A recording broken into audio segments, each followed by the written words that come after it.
Hockey सिर्फ 11 खेलते हैं, लेकिन करोड़ों दिल ग्रीन शर्ट्स के साथ धड़कते हैं। और जब आलमी कप या ओलंपिक्स आ जाए तो इस जोशो खरोश का क्या कहना। पाकिस्तानी हॉकी की तारीख इंतहाई शानदार रही है, जिसमें रोम, मैक्सिको और लॉस एंजलिस के ओलंपिक्स उसकी फतूहात के गवाह बने हैं।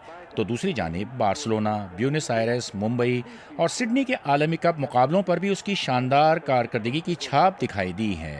ये वक्त एक बार फिर ओलंपिक्स का है। वही लंदन जहां आज से 64 साल पहले पाकिस्तानी हॉकी का बैनुल-अक़वामी सफ़र शुरू हुआ था। लेकिन आज पाकिस्तानी हॉकी के लिए हालात पहले जैसे नहीं रहे हैं। जीत की जमानत तो कब की किस्सा पारीना बन गई। अब तो हर वक्त एक नई और पहले से ज़्यादा तकलीफ दे शिकस्त का धड़का लगा रहता है। इस सूरत हाल पर शायकीन के साथ साथ वो खिलाड़ी भी सख्त मायूस हैं जो पाकिस्तानी हॉकी के सुनहरे दिनों का हिस्सा रहे हैं। मेरा ख्याल है कि जो मैं अभी पास्ट में जो पिछले 3-4 साल जो गुजरे हैं हॉकी के, उसमें अगर मैं देखूं तो मेरा ख्याल है कि हमारी कोई मेजर अचीवमेंट सिवाय एक एशियन गेम्स के हमने कोई ऐसी मेजर अचीवमेंट नहीं की। मेरा अपना ओपिनियन ये है कि इसके अंदर हमें मेहनत की बहुत ज़रूरत है। हमारे बच्चों की बेसिक्स जो हैं वो बड़ी वीक हैं। फ़िटनेस लेवल जो है, जो हमने देखा है, जितने भी हम पुराने प्लेयर्स हैं, मेरा ख़्याल है कि अगर आपने ओलंपिक चैम्पियन या वर्ल्ड चैम्पियन होना है तो मेरा ख़्याल है कि उसके लिए फ़िटनेस लेवल जो है, जिस तरह आपने चैम्पियंस ट्रॉफ़ी में भी देखा होगा कि हमारे जो बच्चों का फ़िटनेस लेवल है वो स्टैंडर्ड का नहीं है। पाकिस्तानी हॉकी की बागडोर जिनके हाथों में है, उनके चेहरों से कभी यह जाहिर नहीं होता कि कौमी खेल मुश्किल में है, बल्कि उनकी तरफ से तो यही सुनने को मिलता है कि सब अच्छा है। आपको याद होगा कि 82 की वर्ल्ड कप से पहले सारी हमारी वही टीम थी और हम कोई टूर्नामेंट नहीं जीते थे। हम यूरोप गए तो हम जर्मनी और हॉलैंड से भी हार गए। 4 नेशन टूर्नामेंट था, उसमें हम जर्मनी, हॉलैंड सबसे हारे।